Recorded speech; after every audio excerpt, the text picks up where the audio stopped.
ডারউইনের মারারা cricket ground আজ যেন হয়ে উঠেছিল একতরফা উৎসবের মঞ্চ। আর সেই উৎসবের কেন্দ্রবিন্দু ছিলেন ২২ বছর বয়সী দক্ষিণ আফ্রিকান ডেওয়াল্ট ব্রেভিস, যাকে ক্রিকেট ভক্তরা সবাই ভালোবেসে বেবি এবি বলে থাকে। ৩ বছর আগে অনূর্ধ্ব-১৯ বিশ্বকাপ শেষে এই ডাকনাম তার কপালে জোটে। কারণ ছিল একটাই, এবি ডিভিলিয়ার্সের মতোই বিস্ময়কর ব্যাটিং স্টাইল। তবে এতদিন সেই তুলনা যেন কাগজেই আটকে ছিল। আন্তর্জাতিক মঞ্চে ঝলক ছিল, কিন্তু আলোটা পুরোপুরি জ্বলেনি।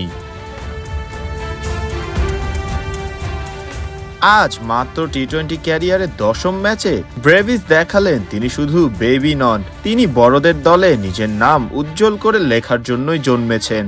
৫৬ বলে অপরাজিত ১২৫ রান, সঙ্গে ১২টি ৪ ও ৮টি ছক্কার ঝড়। এটা শুধু একটা ইনিংস নয়, এটা ছিল তার আমি এসেছি ঘোষণা। টস হেরে আগে ব্যাট করতে নামে দক্ষিণ আফ্রিকা।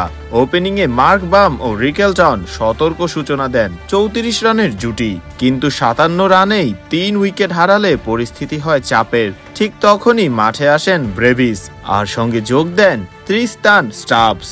এই জুটি গড়ে তোলে ১২৬ রানের দুর্দান্ত পার্টনারশিপ। স্টাবস ২২ বলে ৩১ রানে ফিরলেও ব্রেভিসের ব্যাট তখন আগুন ঝরাচ্ছে। Cover mid wicket long on, মাঠের প্রতিটি কোণে বল উঠছে, যেন তিনি বলছেন বেবি এবি নয়, আজ আমি আসল এবির মতোই খেলবো। অস্ট্রেলিয়ার বোলারদের জন্য দিনটা ছিল ভয়াবহ।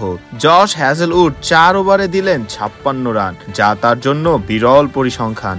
অ্যাডাম জাম্পা ৪৬ রান দিয়ে পেলেন ১ উইকেট, আর গ্লেন ম্যাক্সওয়েল ৪৪ রান দিয়ে ২ উইকেট তুললেও ব্রেভিসকে আটকাতে পারেননি কেউই। একমাত্র বেন ডারসুইচই কিছুটা মর্যাদা রক্ষা করেছেন, ৪ ওভারে ২৪ রান, ২ উইকেট। দক্ষিণ আফ্রিকা ২০ ওভারে থামে ৬ উইকেটে ২১৮ রানে, যা অস্ট্রেলিয়ার মাটিতে অতিথি দলের অন্যতম বড় স্কোর। ডারউইনের গ্যালারি তখন দাঁড়িয়ে অভিবাদন জানাচ্ছে ব্রেভিসকে, যেন সবাই বুঝতে পারছিল এক নতুন সুপারস্টার জন্ম নিচ্ছে তাদের চোখের সামনে।